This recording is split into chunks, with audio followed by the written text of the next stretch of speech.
intermediate stuff. So I'm Serena. Hey, I'm Brenda Cosby. I'm in Green and I'm in first grade, and this will be, I think, my third year using Seesaw.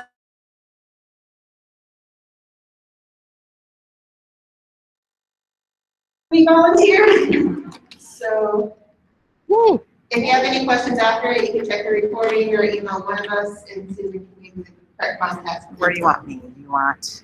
What? How do you want that? Oh, no, I don't have to be in it. That's for just the slideshow. Yeah, that's fine. We'll walk back and forth. Yeah, we're allowed. Oh, you want to start with this? Yeah, so I think we're gonna go through one of the training slideshows, and it talks about activities, and then I think mostly we want to hear what you want to know more about. We were talking, and the intermediate group is so diverse. There's still different levels within this group, so we'll look at the slides. If you have questions, just feel free to raise your hand, and then after that, we can talk about what you specifically want to work on. All right, so how has Seesaw changed your teaching? If you haven't really got into it yet, you might not know, but it's just a really strong tool to connect you and the families to the family app, and then you and the student to the class app. So make sure that you've sent both those papers home, the logins for the class and the family, if you haven't. That's the easiest way to communicate Seesaw family. Send them a text, let them know. You can screenshot things. You can send them videos. That's really powerful. I don't really know what to say. For me, Seesaw's been a great way, especially with like last minute items or something else technology-wise fails in the classroom. I can do something real quick on my iPad or phone or Chromebook and send it right out to them. And so that's made the virtual learning and e-learning a little bit easier, becoming familiar with it. These are just some of the pre-made activities that are already in the community that were shared.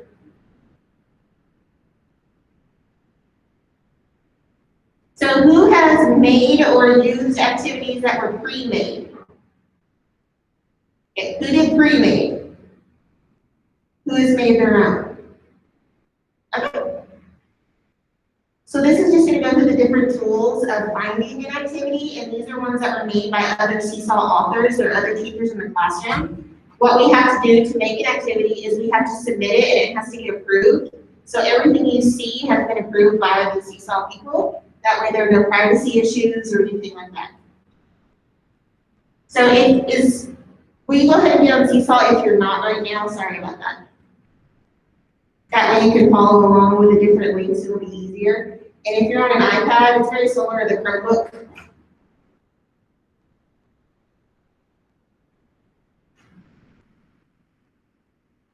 Since this is the middle group, I'm guessing we all have an account. Over here. It's my hope. Okay, so if you go to your activity library, does anybody need help finding the activity library?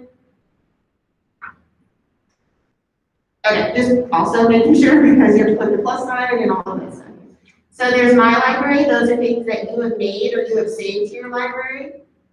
There's the school, and we've been putting stuff in our district drives now by grade level, and that's been helpful for planning. And then there's community, which is the entire Seesaw community that submits their lessons to get approved to share with you.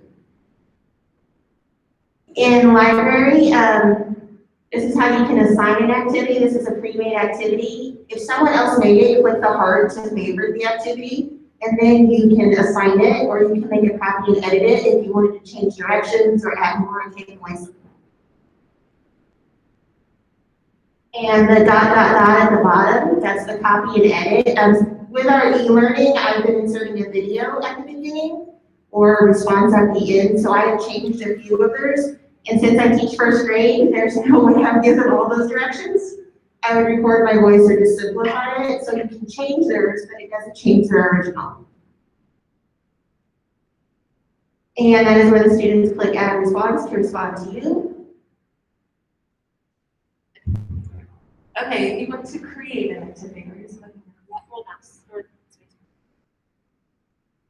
Okay, so if you want to create your own activity, you still need to go to the plus sign, the big green plus sign, or I go to the light bulb and I can scroll down where it says browse library, I think, click on that.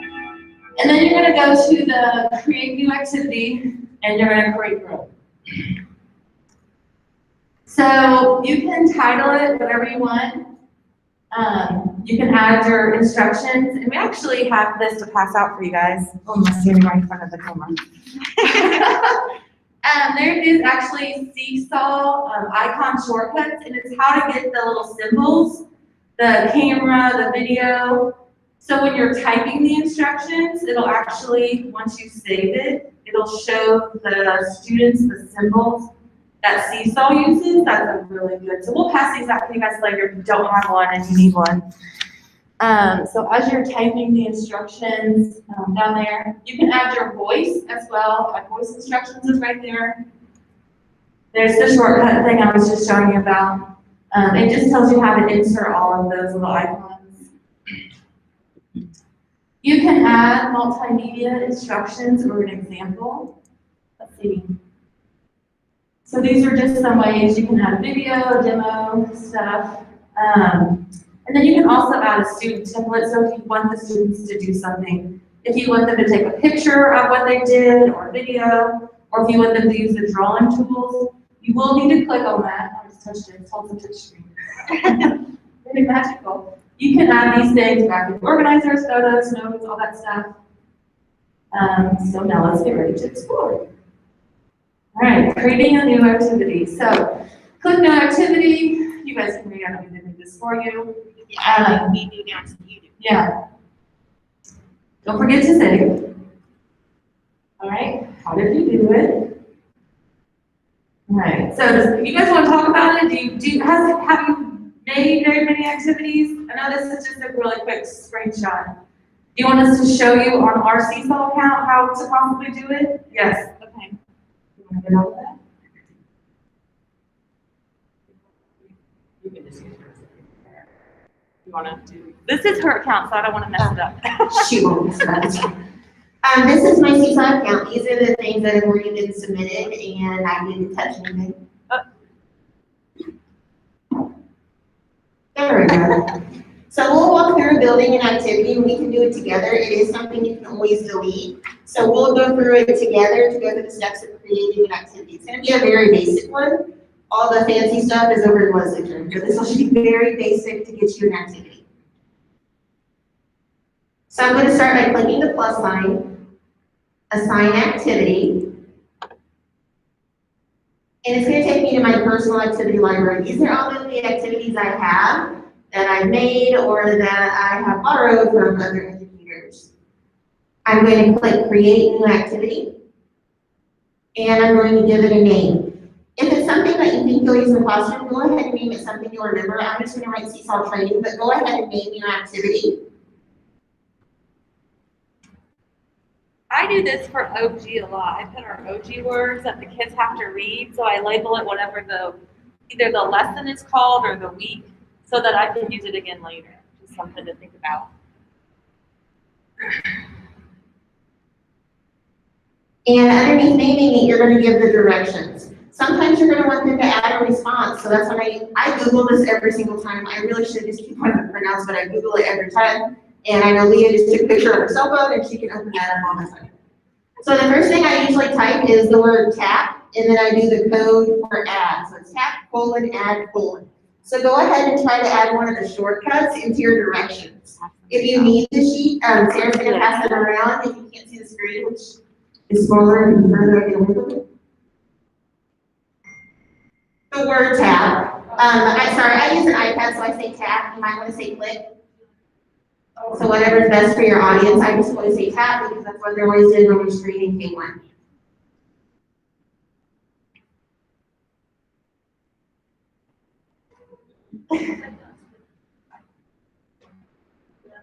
When you type in the add and you click save, it will convert it in Seesaw's program. So no matter what platform you're using, you'll still see the add button. You are now all very basic coders. Good job. After you say add, you might want to say listen or watch or read or draw. You can use one of the other examples. So I'm gonna type my fake directions, go ahead and practice yours and try to incorporate some of the shortcuts.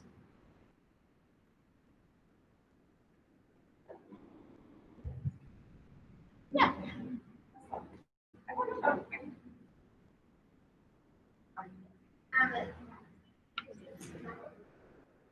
So I start with Apple. Anyone needs help? Oh, yeah. You mean just selection like that? You can put spaces between the words. So you're But supposed to yes. put spaces. And then once you save it, it'll actually show you it. Oops. So, oh, I see. So you don't need to put the colon before and after? Yes, You do. but put the space. Oh, Yes. You have to put them before and after. no, yeah, but wait, you just put the I space. gotta put lots of colons in there. Like one before, Yes, one before. yes. So the space is So- just like a. Yes, the space is just like you're putting a new word. So this is just like inserting this And word will if you have literally be one of the replaced by shortcuts, this. just raise your hand. So it's just like you're typing a word. Also And it'll substitute show your these quick. icons. Yes, Just it will what I'm totally doing replace with this the word icons. with that picture once you hit save.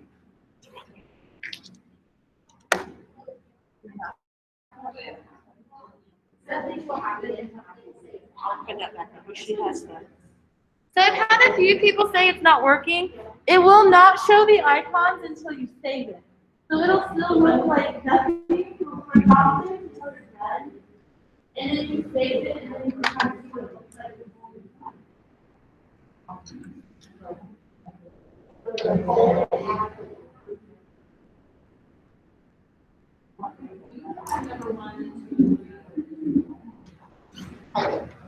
Yeah, sometimes on an activity, if it's multiple pages, I'll say page 1, look at the picture or watch the video, and I'll use the shortcut for video.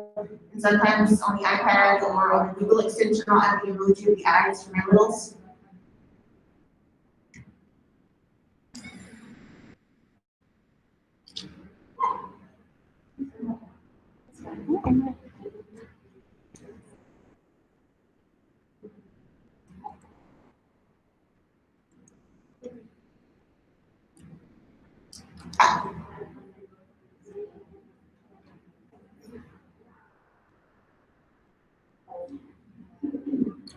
Mimi had a good question, so I'm gonna go show you on the laptop. She has typed her directions and she used a few of the different shortcut codes. So while you're still typing, I'm gonna show you what she was talking about, and then we can go further into that. I gotta remember not to talk about it.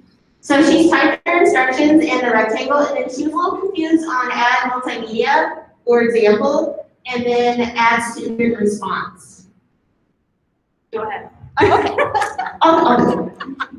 The multimedia instructions or example, they can't do anything with it. They can't edit it, they can't change it, they can't show you proof of work.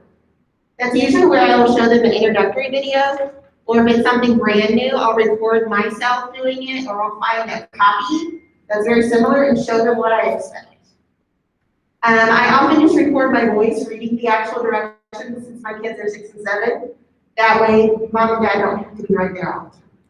But I will tell you, most kids won't click on the instructions. Oh, no, just like a real worksheet, but I do it so I can say, did you read the directions? Did you listen to me read the directions to you? And then the student example is the one that they can edit. They can write on it, they can add pictures, they can add a video. Their voice, that's where they show what they're doing to you. So, if you want to add a template, did you want to put that shortcut template in there? Did you save that? You can just write whatever you want. So if you go to add a template, you get to kind of think, I always usually go to drawings. And drawing isn't just, it's just a blank page. Yeah, because it'll show all the tools that they can then use. So if you select a drawing for them to fill out, they can click on the T, the text box. You can also, in this, if you want to title it something, you can click on it and say Seesaw training.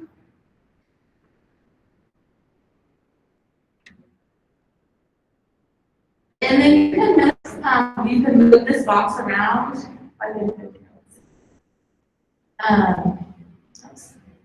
You want to get the little dots to show around it. You want to make it bigger.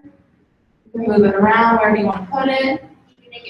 Yeah, you can change it by the 3 dots. You can change the style, how the words look.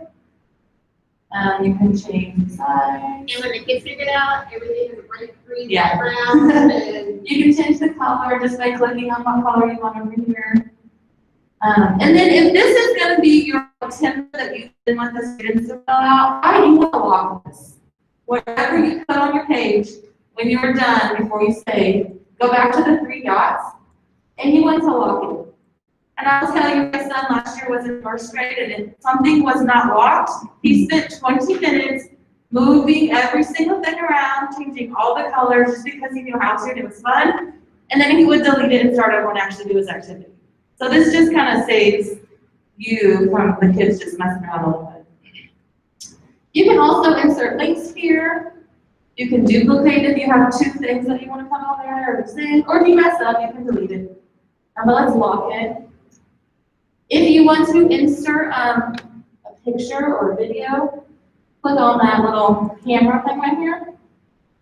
You can choose a photo that you have saved, or you can take one if you have that capacity on your iPad or your laptop. You can insert a video, or you can upload something that you've already saved to your drive or to your computer.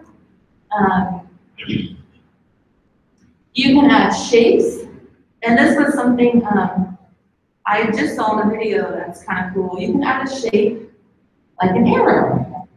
And if you insert a video or something, you can move the arrow next to the link and say click here, so it's a big blue arrow so the kids kind of know this is what I need to click on to watch the video. Or you can click next page and have like an arrow next page. If you want to add a page, down here at the bottom, add a page, and it'll show a blank page. You can also duplicate page. Go back to, what's in my dots? Is that my dots?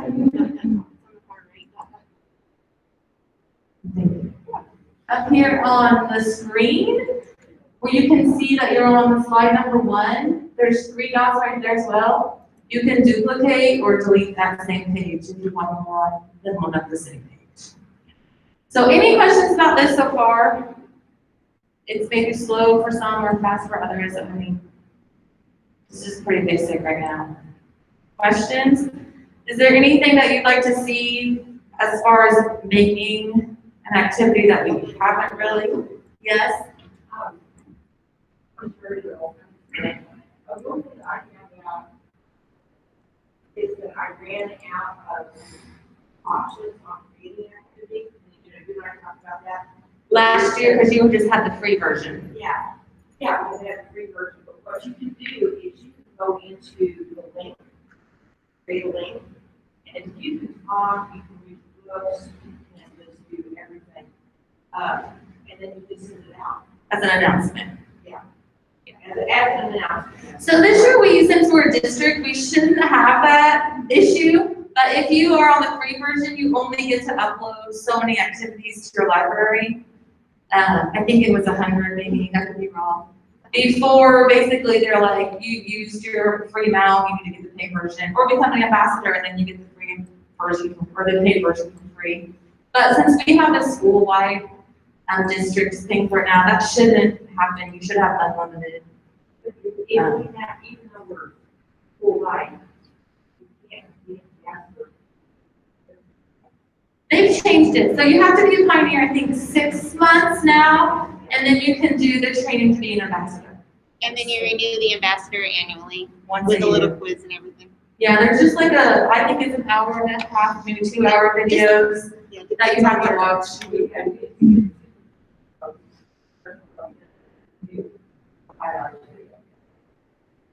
All right, so any questions about making your own activity? Good? Is it scary still? All right. Just real quick, I'll show you one that we made yesterday when I was in my first grade training. I went ahead and we started a little bit on math.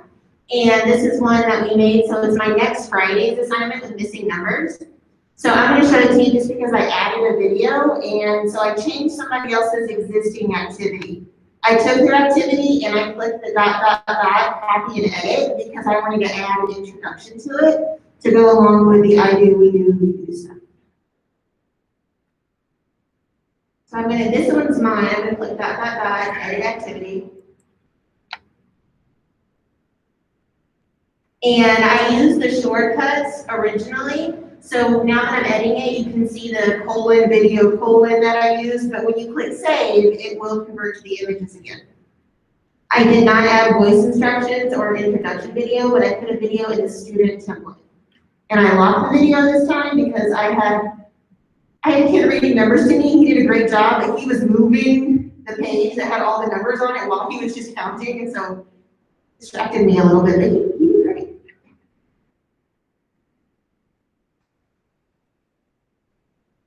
So this is actually a YouTube video we found for missing numbers, and then we put it through ViewPure.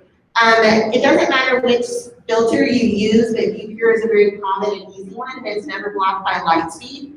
That way all of the other YouTube ads don't pop up on the side or the commercials don't pop up. So it just makes it more school appropriate, especially for the younger kids.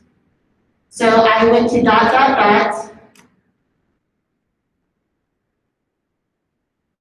And then I added the link from the ViewPure, just like you would from YouTube, you copy and paste it.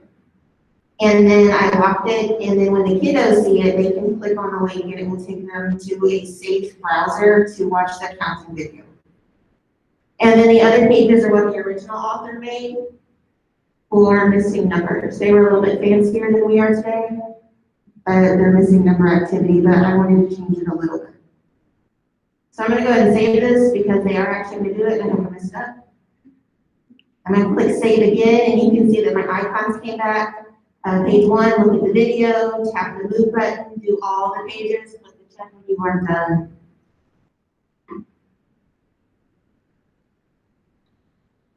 So will you just go to community and just show them how you can find anything? Like save, copy.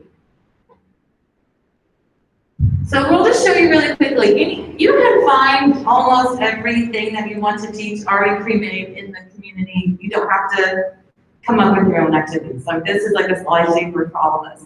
Whatever standard you want to teach, say you're going to do, I don't know, pick something. And also you don't have to keep it your grade level. If you're in first grade, try first grade first, but if you're not really finding what you're looking for, just click all. People have maybe said that it's for first grade, but you could use it in kindergarten or second grade. You'll find more activities if you change the grade to all.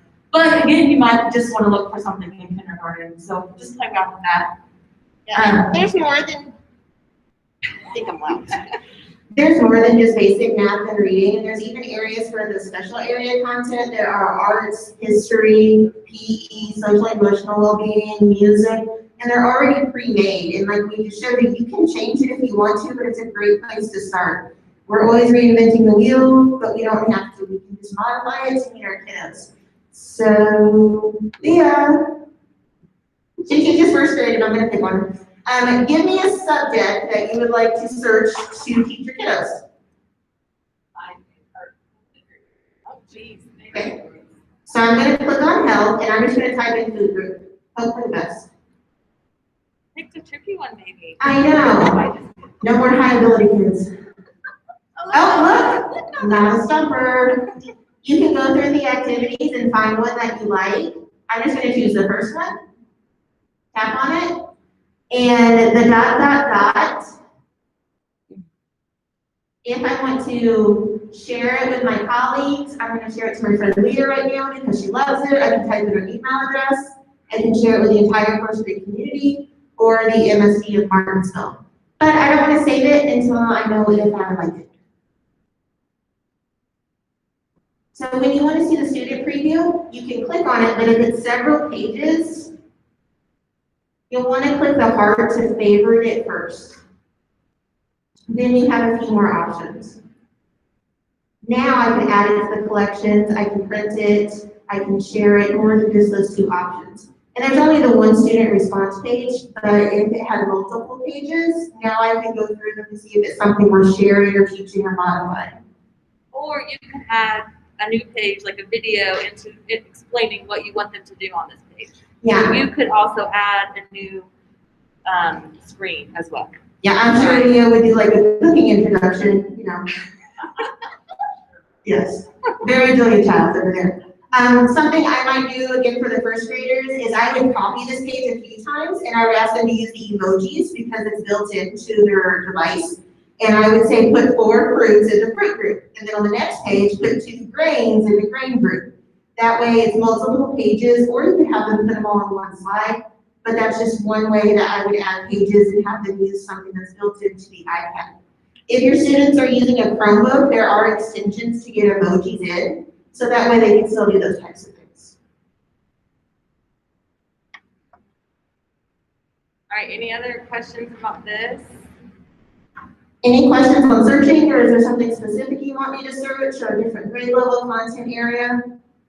Yes. This might be something different. I noticed something about skills. Yes, that's a good question. So last year, our PTO paid for Seesaw for green. So Mr. Sparrow and I had administration nights. Your administrators can add the Indiana academic standards, and you can attach standards to each of your lessons. So you can go in and find the standards that go with this lesson and attach them. And then you can rate your children how you think they did when they send it back to you. Lots of schools will use a standards-based report card, so I think that would be really handy. Or in kindergarten, when you just do the midterm and the final, and you're always climbing over there for ESGI, you'll have more data for your specific skills. When I imported the first grade standards, there were like a million of them, so it was a little overwhelming when I was still learning them. That is something an administrator can put in. Did that answer that? I thought it was something different. What did you think it was? Oh, I like the No, it's, you can do Common Core, any state. This is for Indiana. I put in the Indiana academic standards and I loaded them in. No, but I didn't have that last year. I had the, well, I may have had it, I didn't. Yeah, it takes a moment to import them all because it did all K through 6, but I definitely don't use them day to day. But it would be something if I were doing it for my evaluation and I know I put the standards on that or the IPN statements on the board, yeah, that way I can just print it from my principal and he will see them right there rather than copying and pasting and writing over and over and over. Are there any more questions on the libraries and finding activities? Okay. The save and, what's it called, save and edit button, that's kind of a new thing, and that's pretty cool that you can edit somebody else's pre-made activity to make it your own. That's gonna save us a lot of time this year, I think. Yeah, I really like being able to take away information or add videos or change the directions. If you do want to add pictures, you can use the shapes that are there. If you have a Google extension, you can use those. Otherwise, it has to be an image that's saved to your computer. So if you wanted to put in a picture of a dog, you can Google it, save it, and then put it in. They just don't have, it's not like slides where you can search the web from Seesaw. You have to have the picture saved somewhere on your computer.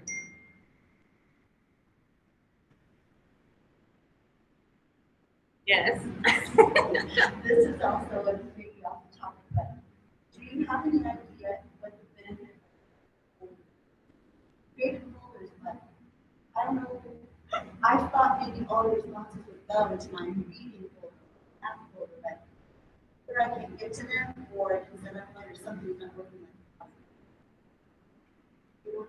I don't use them very, I did in first grade, but I'm not using them. I use folders because I'm a nerd and I played around and I wanted to see what it did. So that's why I use folders. When I went into my settings, you can set up your folders. Manage folders. And I have the kids sometimes put things in a folder too so I can find it later. And so I have all of these different types of folders, and when I assign an activity, I put it in that folder. It was really helpful when I had some parent conferences last year and I wanted some of Timmy's math work. I went to my math folder and I could find it really quickly. And I'll show you how to get to my folders.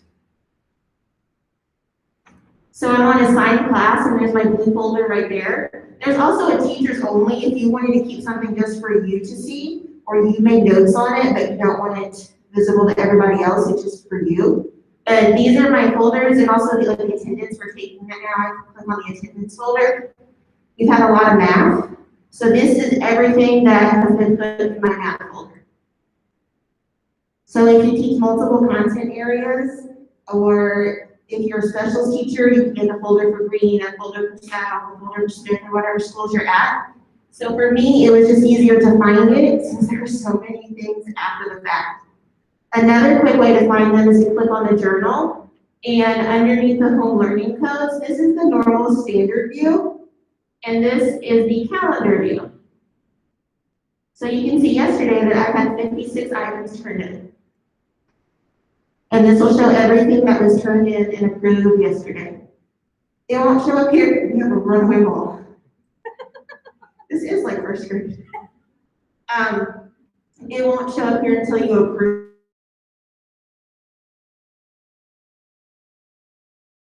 If I don't check it for another week. But this way I can just go back real quick, or my attendance folder, and see who actually marked attendance or who turned in one on which days. So Automatically goes into that folder. if you assign it, so when you go to assign it, you select the folder you want them to turn it into. Yes, you have to assign the folder, and you have to create your own folders. But when they do the XP automatically, they don't have to. If you assign it that way. Yeah, when you send it to them, and you know how you can assign your students or click schedule, one of the options is folders. So add, assign activity.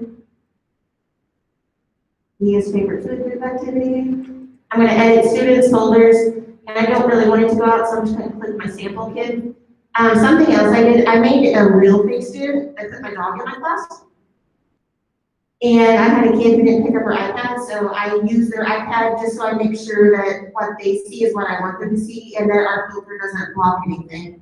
Because I know when I check it on my teacher computer or teacher device, I have different permissions sometimes. So I do like to double check it on a student device or a different browser when it can. So I'm going to assign it to my dog and my fake kids. And here's folders. And I'm going to put it in the Ag and Science Social Studies folder. I have not downloaded any skills, so they did transfer from last year. So I could choose the standards. And since I'm first grade, these are just the first grade standards, and they've got the power standards. But I can click them and then assign it out. And then when sample kid turns it back in, it goes right back into that Ag folder since I clicked that. Does that make sense? Does that make sense, or did I talk too fast? No, that makes sense. I'm trying to figure out how to. So you have to create the folder first, and then when you go to assign it, you have to find that folder you created to put it in before you assign it. I did that, I just didn't know, I don't know, I'm still just learning, I'm just not. Okay, well, let's practice putting an assignment in a folder. If you don't have folders, we're gonna practice making one. This is your question. Yes. Yeah. And the edit button is your best friend. You can, I've had kids, they've been sending me pictures and they're sideways, so I will edit their work and I will make it portrait, that way I can actually look at it. Yeah. So I'm on my main screen. If you go to the wrench, go down to your managed folders. And again, you don't have to use these. It's just if you want that option, or if you have a very big class or teach multiple sections or switch with a co-teacher, it would just be handy for organization. At the very bottom, after manage folders,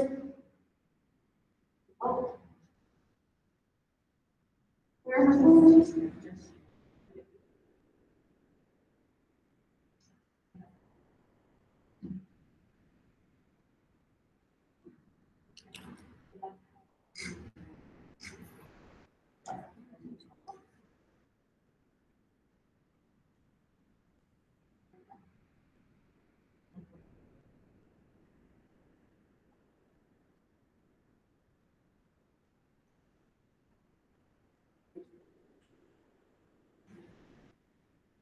Okay, I think I said I was wrong. It is not under the wrench. It would make sense that it's under the wrench managed folders, but it did not. So I went to the food group activity again, and when I clicked edit students, folders, skills, then I can add my folders. So those are the ones I've already created. At the bottom, you'll see a blue box that says plus new folder. Sorry about that. Yep. Probably that way you can find it quicker, yes. She asked if you're a special teacher, should you create a folder for each class? That would be much quicker, especially since if you just type first grade, that can still be a lot of kiddos in order. Already assigned an activity, and you then put it in the folder after it's already done? Yeah, after you assign an activity, you can still go back and put it in a folder, and so can the kids. And some of them will love putting them in folders. And I even have it as a step to prompt me to put it in a folder if it's just a journal entry. Like if I say, take a picture of your writing, read it to me, put it in the writing folder, it will prompt them before they send it to me to put it in the writing folder. Yes, it's right underneath manage folders, and then there's one underneath it. And you can have it prompt you and the students or just yourself. And again, just a little bit of an organization here on my computer, so these are not have-tos. It's just made it easier for me to find things later on.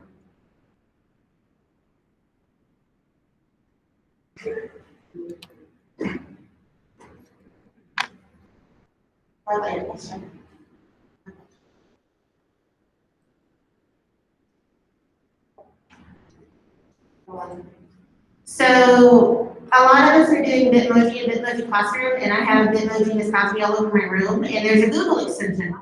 You can't add your Bitmoji from the Google extension. You have to save it and then load it as an image. Maybe later that'll be a better integration tool, but for now you have to save it or text it from your phone to your email and save it, somehow load it as an image, and then you can upload it to your slides or your pages. Or if you're inserting a Google slide, just put it directly there.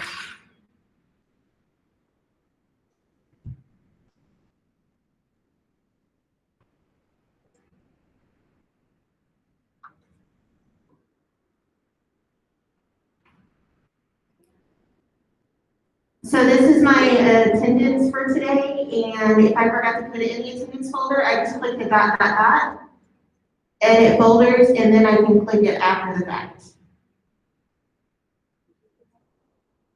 So if you didn't make your folders before, but you want to use them going forward, you can go back and put the old activities in the folder.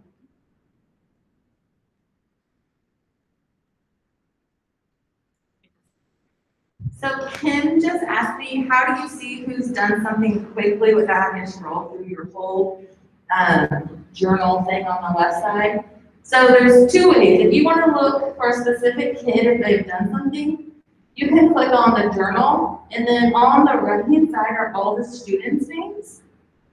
If you want to see if Colton has done something, you can click on his, and it'll just open everything he's done in his journal. So you can look over here now at all of his work to be like, oh, he did turn that in, or he needs to work on this or something. You can also, in your light bulb, I call it the light bulb, it's the activity button, but in kindergarten I just say light bulb because they can read. You can also look to take like your daily attendance. You can see right here that 13 people have responded.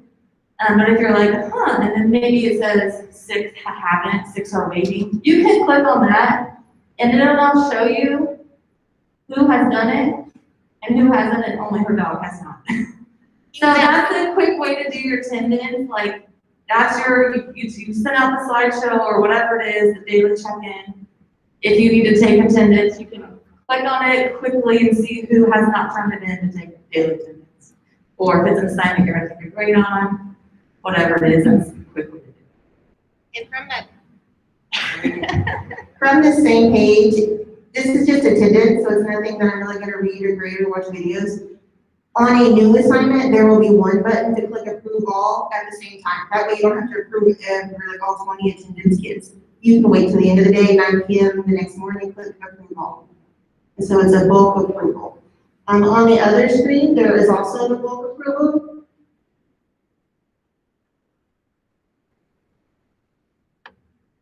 So these are all the items that have not been approved today. I have accidentally approved them all, and then I couldn't find what I needed to grade, so I'm very careful not to approve all, unless you know it's something like attendance, so that you're not really taking it from me. So approve 10 items, I am not going to approve all because I won't remember what they are, but I have accidentally done that quite a few times. And I have to go back in the journals and find the assignments or my folders and find the assignments. So that's just a mistake I've made quite a few times. If you're in class though, and you're doing something together, so like I teach kindergarten, we're doing this activity together, I can approve it all because I know we just did that activity. It's the only thing they've done in Seesaw. If you don't want to look at all 25 kids, individual things that you just sat there and did with them, you can. So that's, kind of what you're working on when you want to hit it or not. And even after you approve it, you can then look at it again and see, oh, I need to send this back, or we need to edit this. Got some things. You still have some.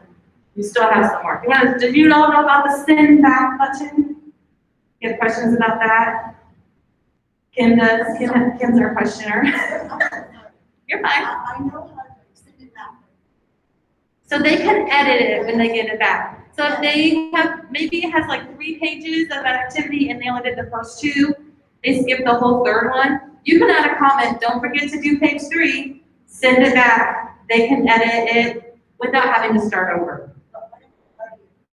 You can. Someone told me there was a way to do it. I'm pretty sure once you've approved it, if you hit on those 3 buttons, You have to edit it, the kid can't, you can edit it. but the kid can't see it again. Okay. So then it's just.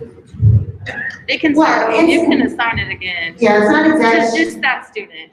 She asked if you approve it and then you see the mistake or the typo or skip number 5. If you approve it, it's stuck there. You can delete it, you can edit it, so if you're face to face, you can call them over. Like, hey, what's 8 plus 2? And they tell you 10, you write 10, good job. But if you want them to correct it, especially virtually, you have to reassign it. Once it's approved, it's locked in. The teacher can edit it, but the students no longer. But you do not have to reassign it to your whole class. No, you can just That's click that where you kiddo. can just click that one kid. And that happens. I mean, sometimes that's just easier. It's a love-hate relationship with that button. And when you send something back on the student device, they'll get a notification in their inbox, county text message, it'll have a number. And it also happens if Ms. Brenda Cosby approved something or commented or mom and dad liked something, they'll get notifications. And there are 3 bars right here, a little bit different, but the middle one will say drafts. Because sometimes they don't finish something and they want to come back to it later. So instead of clicking the green check, they click the orange draft button. Or if I send something back because you skip page 2 and 3, it's going back, please fix it. So they can go to the in progress draft folder, and that's where they'll find their work. That is something that's a little bit newer, so I did send a message to my parents to check the notifications because I had some kiddos skip pages 2 and 3. Any questions about those buttons? I don't really know what else you guys want to learn about. Is there anything specific? I did a video and didn't know, I did it in Seesaw, so I learned it. But then I didn't know, okay, where to find it or I can schedule it. Where are you putting the video in? She made a video and wants to know how to give it to the kiddos. When you record in Seesaw, you only get 5 minutes. That's why my video, I recorded it separately and then loaded it. You can save it to YouTube or your Google Drive. If you save it to Google Drive, you have to change the permissions. That was just one of the accidental mistakes on the choice board and even one of my videos this week. You have to approve it for anybody with link, not anybody with MSD, because you don't log in on the iPads and even on the Chromebooks and Seesaw, you're not required to log into Google. So after you take your video, I always just save it because of the 5-minute time limit, and that way I know if for some reason Seesaw freezes or the internet goes out, I have a saved copy somewhere. But if you're putting it in an activity, is that what you were talking about? Like, are you gonna make your own activity with it? I just send it out, I guess. So is it a video that you just want the kids to watch? Calendar. Oh, so there's no activity that they need to No. complete. Okay, so if you're making, I guess I can take this. There's kind of 2 ways to do things in Seesaw. If you want to do an assignment, something that they're going to complete, that's kind of the activity button, the light bulb. You can put videos in there, but then there's also going to be something that the students have to do some kind of work. If you just want to send announcements like, hey, a little video of me, this is today's, what is it? August 19th, 2020 is the 6th day of school, blah, blah, blah. That's an announcement that you can just send. There's nothing that they have to complete. And so that's under your inbox. And you can send it as a student announcement or family announcement. When all of your families are connected, I still have 6 that are not, so I'm sending it to those. Some of them are getting it twice, but I don't want the parents to not get it because they're not connected yet, because they don't have a smartphone or whatever the issue is. So you can do it from here, or you can add the big circle plus button, green button, send announcement, you can do it that way as well. You can send to, this is where you can select if you just want to send it to the students, which in the spring when we were doing e-learning, that's what I was doing. They were all connected. There was no problem. I would say, hey, here's our morning announcement video for you to watch. I was just sending it to students. The parents really didn't need to watch that.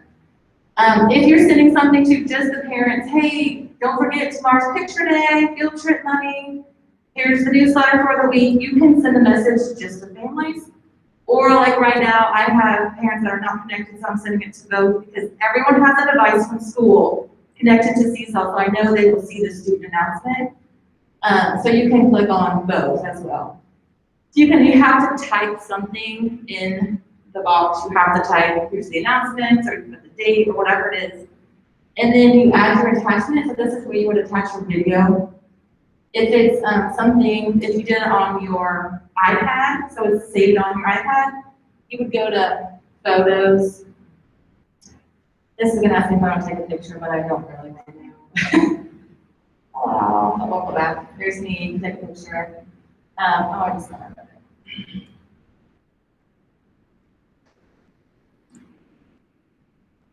Just select it for now. If it's a link to something like a YouTube video that you put on peer review, you've purified it already, you can just copy that link, click on link, you'll paste it right there, and it'll actually show you the picture of the video that you want to assign.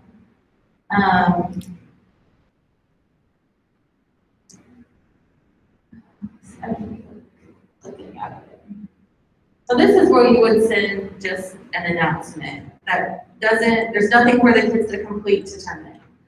That's kind of the difference between a activity, something that they need to complete, and an announcement, just information that you want them to have. So that's another way to send information. Did that explain it? Do you have any other questions? So then when would you use the post? So this is if students want to, it's not an assignment that you have sent to them, but you're just like, hey, go see if you can, I don't know, find words or find something red in our classroom if you're learning about the color red. They would walk around with their device. They would click on the big green button, post a student work. They can take a picture of themselves and they'll send it to you. There's no assignment or activity connected to it. It's just something they can send to you.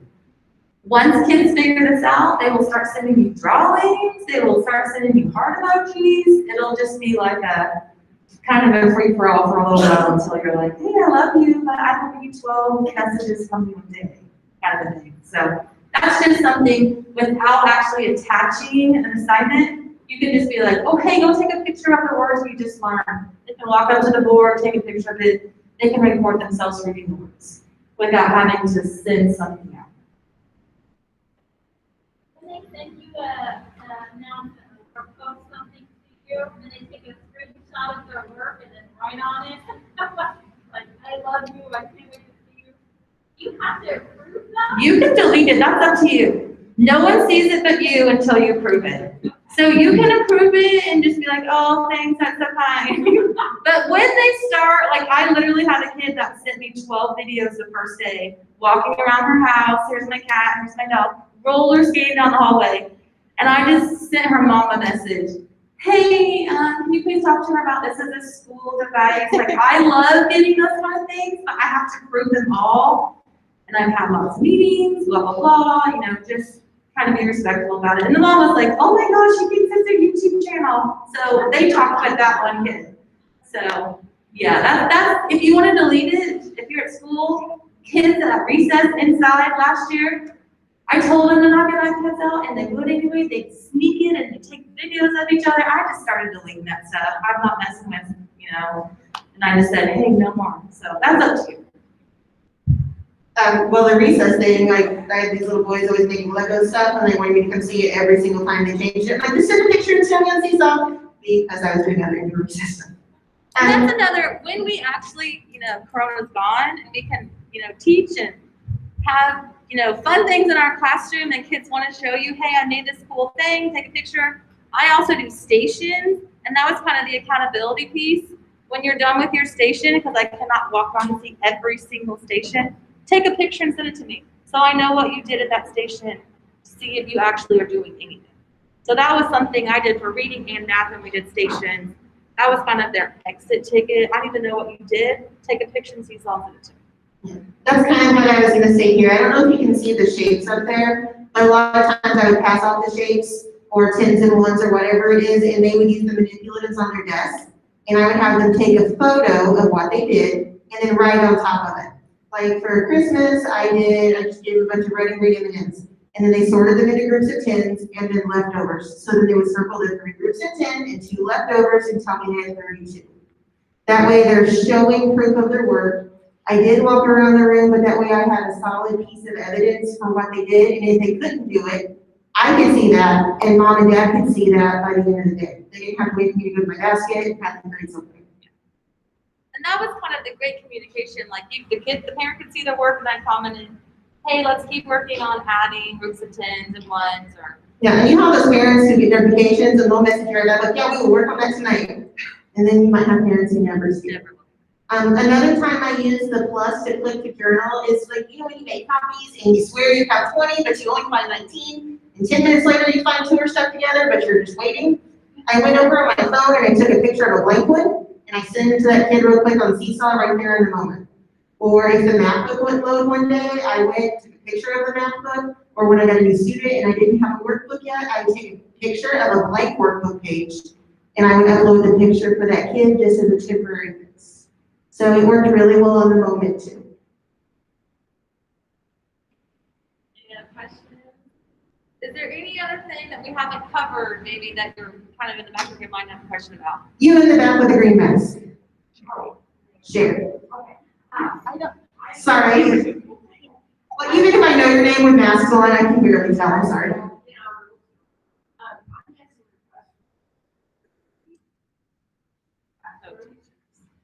had 104 posts yesterday. Look at. If they, I don't want to hurt this guy. So Julie, you got connected yesterday. What did you see, or I know this pop is connected. What do you guys see as our co-teacher? I don't know what you see. You can turn off notifications. So I can. I didn't know I didn't turn up your. I go to one button. I got the classes over. Each class. Yeah, that was the one bummer about having a co-teacher, because I hate seeing that notification sign on my phone or my iPad, like with emails, voicemails. I just get rid of that little number. Last year, I made my other first grade teacher a co-teacher. That way, when we did success, I had access to her kiddos and she had access to mine. She didn't like clearing her activity log, so I was getting like anxiety over the high numbers. But you can just turn off the notifications if you don't need to see every time your co-teacher or specialist teacher is getting a returned assignment. But the flip side of that, they will get your notifications as well. So if I assign something for their class, if I assign that to the part folder, will that work by me and her or just art? If she is the main teacher in the class and she has just added you, even though it's your art folder, she'll still get your notifications because of her students. But she could clear them if she wanted to. But that way you can have accountability for your students. You could go to her class art folder in Seesaw and you could go through them. She'll get your notifications. This is Meyer, so you're helping with this, so what do you want us to do? That's what I'm doing tomorrow, is to do a folder, because then. Is that something the main teacher needs to do, or the co-teacher can do? When they assign it, they can do that folder, because then they don't have to go through all that, I never get the notifications that they turn it off. They can just click on the art folder, and they'll be able to approve from there. Okay, so that's something that classroom teachers shouldn't have to worry about. hopefully we can get that worked out. Somebody else have a question? Any other questions about Anything? I had a question about Seesaw and Clever. Should I mic it? So I've had a couple of questions about Seesaw and Clever, whether Seesaw syncs with Clever.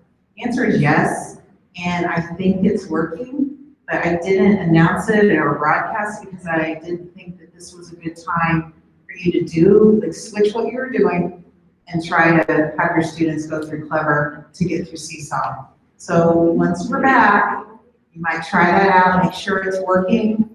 I'm new at this, you know, in the Clever business, I haven't had to work with that before.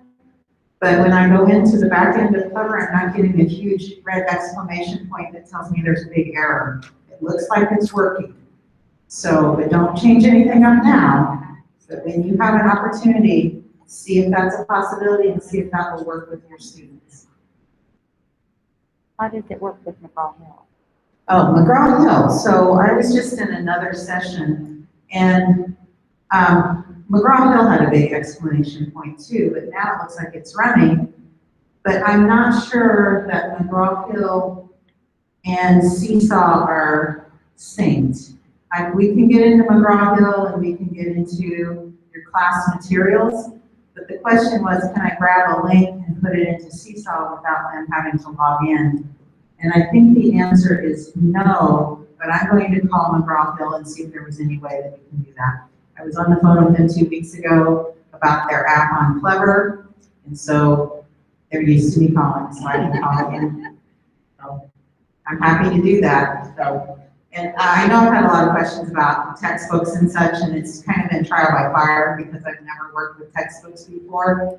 So I don't have access because the classes that I teach don't use Pearson or McGraw-Hill, so since I'm not attached to those classes or your classes in Skyward, I don't have access, if that makes sense. So I can never see your textbooks so I'm usually like looking over your shoulder and learning. So I'm happy to help you if you have any questions, but I'm coming in just from your side, trying to figure it out, also from the back end too. So, but Skyward drives a lot of that. So if there's changes within your classes and they're not showing up on your roster, something typically to do with Skyward, and maybe Skyward hasn't synced yet, and then hopefully within 24 hours that will change. So if you're having students that still aren't showing up, let us know. I think we're in a better position now to try to figure out those issues. So here's my question, because it's different this year than last year, adding a student. Is that something you want teachers to do, or is that something To admin Seesaw? should be doing to Seesaw? I think that's fine. Okay. I think that's fine, especially the way you're doing it now, because it helps you manage them. So I want to make sure we're doing it correctly because it has changed a little bit. Yeah. And if it's working right now, especially with the at-home learning, don't make any changes. Because that will, you know, your parents are struggling enough and it's hard enough on all of you too. So if it's working for you, let it be, because we can mess with some of this other stuff down the road. So So I don't know, does anyone have questions about how to add students? Because I actually was not on the district's Seesaw page when I first started, and it was super easy to add all my students. And then I got a new student, and I was added to the district. I was like, I have no idea now what to do because it changed a little bit. Do you have questions? Okay, so we can show you the way I believe we're supposed to be doing it. And so what happens is when you get added to the district, I get an email, so you'll get in, you like hit something to be added to the district, or do I just get an email?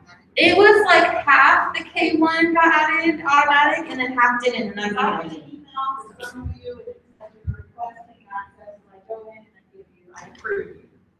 And then I went through every school, I try to do this every day, to go see if there's other people who have popped up that I didn't.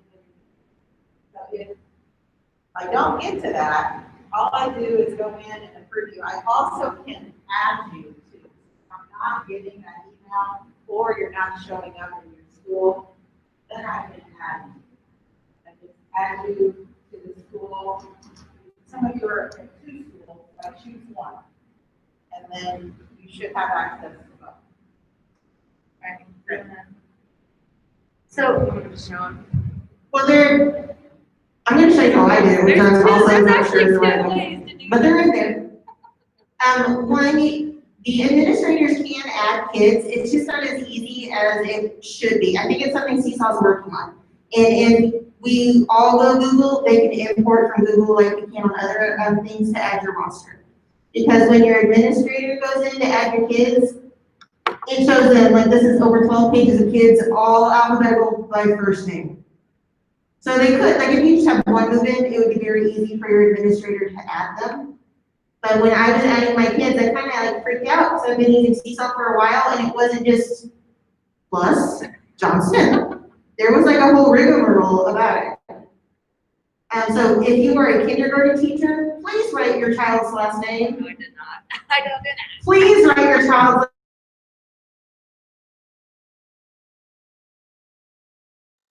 and hope for the best because the parents are already connected. Please write last names or initials. The older grades will thank you. We'll get to that eventually. We don't know. They don't have to spell it, just write a letter, it's fine. By 2021, that's fine. Okay, I'm gonna go to my wrench and I'm going to go to manage students. And for my students, they all have their own device, so I do a one-to-one sign-in. When they come back to class, I'll have a QR code, but we send home learning codes. If a parent loses that and they need to log back in or you get a new student, you print them. It doesn't delete the old one. It's good for a year. You can keep printing them and printing them and printing them. So these are my current kiddos. It says enter student ID. I went into Skyler and I found a student ID. It did not find the kid. I tried. So just type in a name. First and last name. In a minute. And then another box pops up, John was not found by his student ID, so then I will type in his name again. And I will do first and last, that way first grade or fourth grade, thank you later. And then I can click create student. If there are several other students with that same name, it's going to show you all of them. We have one kid in third grade that already had 5 connected family members, so it was really important that she went ahead and clicked that name. That way the family didn't have to sign up again. Kindergarten, their kids have never been in, so they have fresh pages. If you are teaching a grade and anybody else has used Seesaw, their name's probably already in there. It won't hurt anything right now to make another one. Like with the hunters, I hope for the best. We'll see what happens, but there were no parents connected, and I changed this like picture icon. But going forward, if we're going to keep paying for Seesaw, it would be nice to have some continuity so parents don't have to log in every year. That way I know which hunter it is all the way through 4th grade or even 3rd if they don't use Seesaw later. But I would just click create student. I'm not going to do that because we have licenses and pay for it. I don't want to add another person to the roster just in case I mess something up. When I first entered all of my students, I had my list of 17 with their cute little icons, but then I also had 6 extra doubled up students. Was it a circle with their initials? Yes, and a Google login. It was Yes. Google. There is a way to merge those accounts. We have that in some other grades, even though my grades don't use Google. So their parents figured it out from that other sheet that we had to send home no matter what the grade level. So I merged them, Yeah. but then it also deleted all of their work that they had done. So then Susan suggested emailing Seesaw to try to get it all back, but they appeared and then they've now disappeared, and some of them did not merge at all. Well, I watched the merge video because that happened at our 1st grade meeting. We weren't sure why they were doubles, and I haven't had it happen in my class, fortunately. So I've only seen the walkthrough video that I sent to Susan and Bonnie, and the way it said it was not supposed to delete student work. Oops. So I am really sorry that happened. I'm glad it's at the beginning of the year. So should I go back and try to add them back in? Or has it deleted the kid altogether? And deleted one of their accounts, but they did not, like the ones that have the icons, they have no work turned in to the one that was the Google login. So now their Google login's deleted, but now they can't. I had a parent send me a message this morning, our account's gone. So I was going to send her the QR code for home learning. Yeah, I will stick with the home learning code since we're not Google based at this time and wait whatever Seesaw tells you about the vanishing word, let Susan know, that way I know, because I know other teachers have the same doubling up problem, and they might be in one of the other trainings right now, and I hope their one didn't disappear as well. But I would stick with the home learning codes because that's what we're using. Yes. Jessica, or no, it's You were Stephanie. really good with math. Stephanie. I'm sorry, I was waving at Leslie. Hi, Leslie. The advanced group is done. And we don't want to keep you, but if there's any specific questions or something you need help with, I'm happy to walk around and help you, or if there's something right now, and you're like, hey, what is this? I can come over and help you. Yeah. Did you have a question? Oh, You wanna walk around? Okay. Anything else that we can help anyone with? Yes. Sorting, so they would expand the worksheet, they would cut and then sort. I would find a pre-made one because it'll already be pre-made that they literally click on it and they can drag it and drop it without